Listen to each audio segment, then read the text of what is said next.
राज ठाकरेंच्या शिवतीर्थ निवासस्थानावरील मनसेची बैठक संपलेली आहे। आज त्यांची मनसेची बैठक होती आणि मुंबई, ठाणे, पालघर जिल्ह्यामधील नेते, पदाधिकारी आणि सरचिटणीस सुद्धा या बैठकीला उपस्थित राहणार होते आणि ही सध्या आता बैठक सुरू होती। ती बैठक आता संपल्याची माहिती समोर येते आहे। महापालिका निवडणुकांअगोदर मराठी भाषेच्या मुद्द्यावरून मनसे आक्रमक झाली आहे।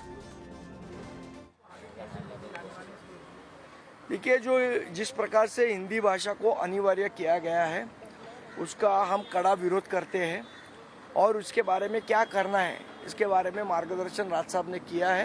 वो क्या किया है मार्गदर्शन, वो आने वाले दिनों में आपको दिखेगा। मराठी जागरण की शुरुआत करने की बात कही जा रही है। हम अभी बहुत सारे साहित्यकों को मिलने वाले हैं जो मराठी भाषा पे प्रेम करने वाले हैं, उन सभी से बातचीत हमारे लोग करेंगे। संजय राउत ने कहा है कि सुपारीबाज है, तो कभी हिंदू अपने आप को बताने की कोशिश करते हैं, कभी मराठी बताने की कोशिश करते हैं, एक इशारा मनसे की तरफ काम का ऊपर जाके।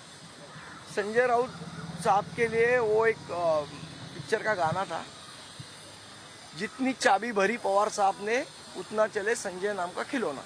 बस उससे ज़्यादा उनको कोई महत्व नहीं है। सवाल ये है कि हिंदी को लेकर परेशानी क्या है, क्यों हिंदी का विरोध? देखिए, हिंदी हमारी राष्ट्रभाषा नहीं है। जिन 22 भाषाओं को रिकग्नाइजेशन मिला है उन 22 भाषाओं में से एक भाषा हिंदी है।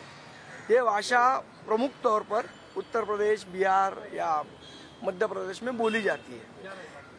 ये स्टेट लैंग्वेज है, ये कोई नेशनल लैंग्वेज नहीं है।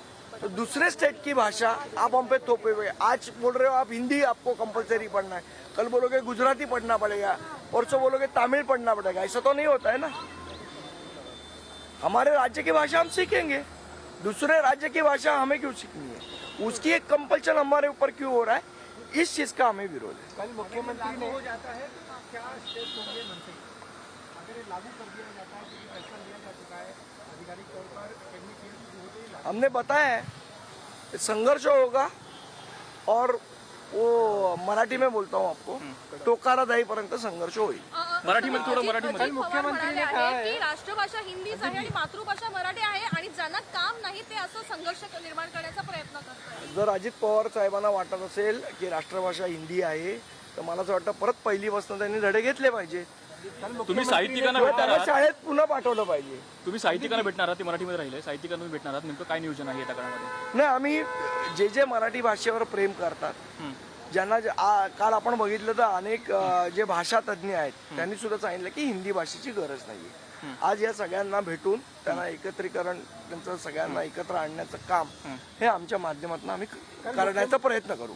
संदीप जी, कल मुख्यमंत्री ने कहा है कि मराठी अनिवार्य है ही, लेकिन हिंदी अनिवार्य इसलिए किया जा रहा है ताकि केंद्र सरकार से, केंद्र में एक भाषा को लेकर पूरे देश में जरूरत क्या हो, है? जरूरत क्या है? कम्युनिकेशन हो। जरूरत क्या है?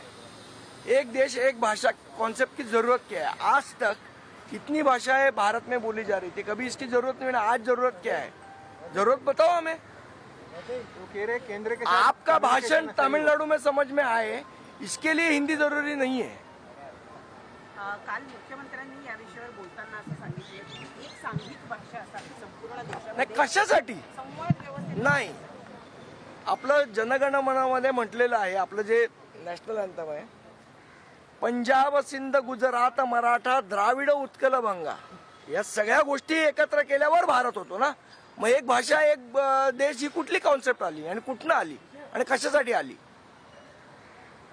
जर विविधतेमध्ये एकता हा आपला नारा आहे ना, मग ती विविधता तोडायला तुम्ही निघालात का? संदीप जी, मराठी गुजराती वाद वारंवार पाहायला मिळतो, तुम्ही ताकीद देताय, एकंदरीत तुमचे पदाधिकारी लोक समजवायला जातात, मात्र हा वाद नाही होणार प्रगट न मिटताना दिसत नाही। मनसेची नेमकी भूमिका काय? आमची भूमिका स्पष्ट आहे ना, जिथे मराठीवर अन्याय होताना दिसेल तिथे आमची लात पडेल।